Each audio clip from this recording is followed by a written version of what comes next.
Let's deal with one more solo that deals with the upper register break.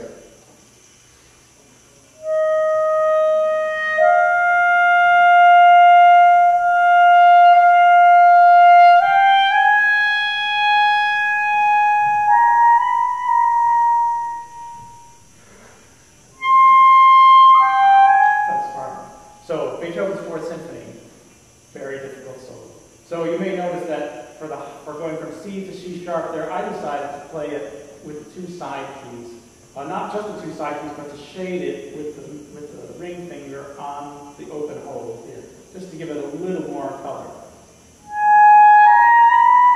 Because the risk of going the other way, which just worked there, but you just never know with that. And I think you can make the side of C sharp work in this, and it also just has a wonderful smooth quality. Let's talk about the next slur in that solo, from the D natural down to the A, which is a little risky. If you're like me, you're so happy that you got the D out cleanly that you just don't even think about that slur down. But my teacher suggested, and it doesn't work for everyone, is you can actually come down early with the first finger on this slur. It helps to smooth intervals like that a little bit. So we're going to deal with the second break. Now, there's a technique that's been used for a long time called the half hold. Is everyone familiar with playing in third register with this finger just half on?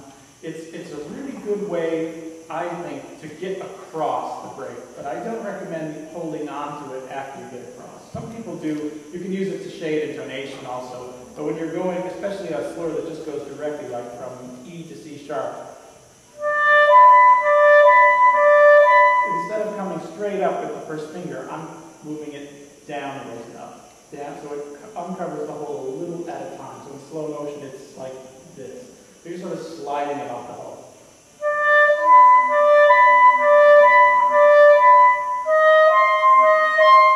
It actually works beautifully. Where you don't have this advantage is when you're slurring from an open note, like a C, upwards.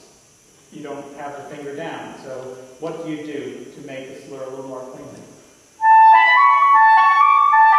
You can take the risk. What I do, especially when slurring from C to F, which is a tricky interval, or F sharp, which is also a tricky interval, it doesn't come up as much, is actually put down the first finger with the other fingers, but not on the center of the hole. I put it down on the side of the hole and then pop it back up, called a flip. So you're going like this, and it pops back up.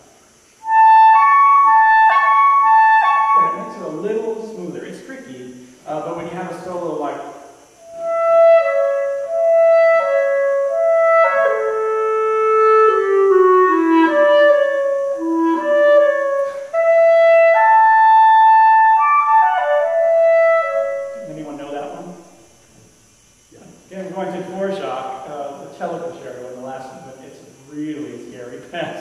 because you're hanging out there.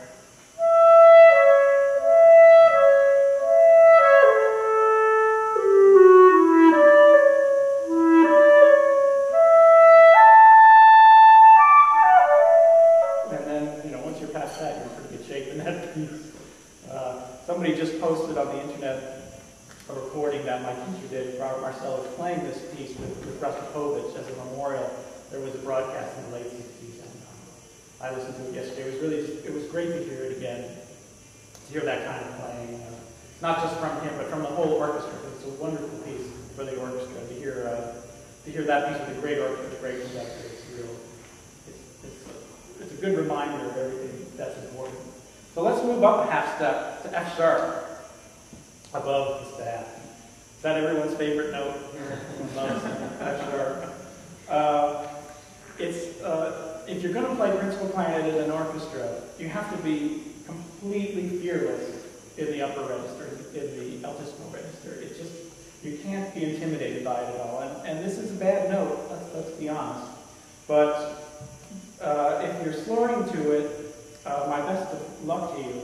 But this half-hole flick is a very important part of it. Let's see how it's working today.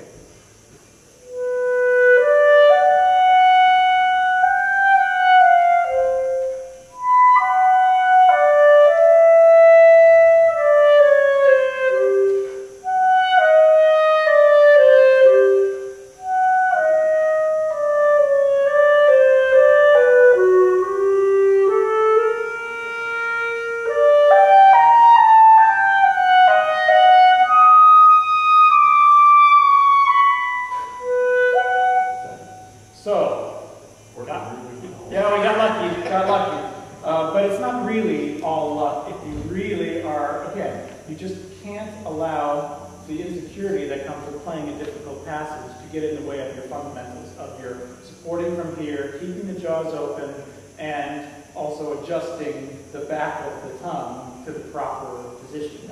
As I talked about in years past, the higher you play on the clarinet, the more E you have to say with your tongue so that the air gets a certain flow to it.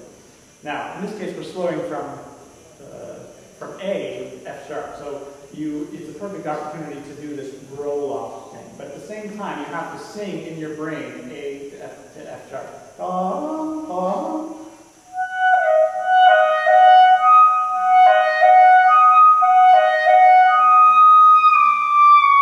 So that you get a little bit of smoothness to it. Now, a lot of, actually, I remember having dinner with two really excellent clarinetists in New York. One had just won a major audition that very day. And they were talking about the solo because he had to play it. And he was talking about using one of these side keys. I think it's the third one to help pop it up. Which one is it? I can't remember. But one of them can help you. But obviously I don't use it. I just like to use the old-fashioned skin of your teeth method. So my advice to you for this F sharp is to be brave. Be brave and go for it. And be fearless. And bearing scales, playing on the upper range, it really does increase the security with which you will play.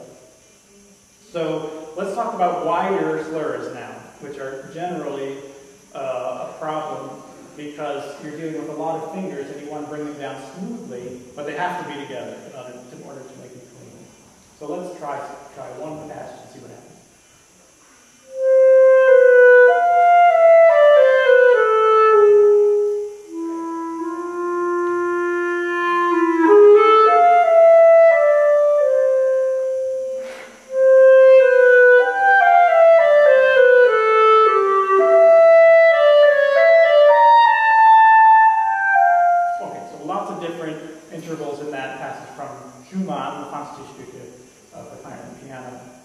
Again,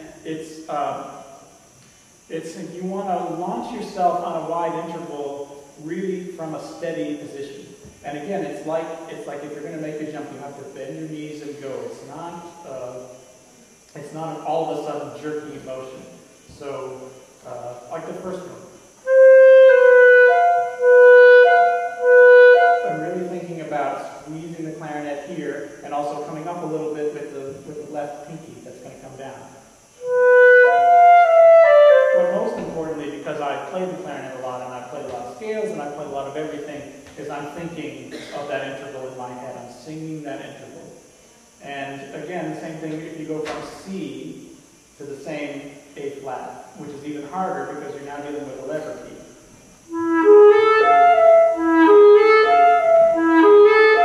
You really have to be in the game. Later in the movement, you have to go from E flat to E flat, right? Always a tricky slur.